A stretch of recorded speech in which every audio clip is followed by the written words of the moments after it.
நமச்சிவாய. இன்றைக்கி நம்ம எங்கே இருக்கோம்னு பார்த்திங்கன்னா கோயம்புத்தூர் ஈசாயோகாவில் தாங்க இருக்கோம்.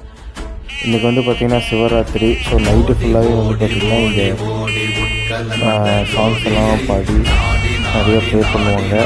நிறைய ஃபாரினர்ஸ் எல்லாமே வந்து பார்த்திங்கன்னா வந்துருக்காங்க இங்கே. ஸோ சத்குரு அவர்கள் வந்து பார்த்திங்கன்னா இந்த ஈவெண்ட் வந்து பயங்கரமாக கண்டக்ட் பண்ணியிருக்காரு. நம்மளோட ஹோம் மினிஸ்டர் அமித் ஷாஜி வந்திருக்காங்க. இந்த மாதிரி நிறைய மினிஸ்டர்ஸ் எல்லாமே வந்திருக்காங்க. இந்த லைட்டிங்ஸ்லாம் பாருங்கள், சூப்பராக இருக்கும்.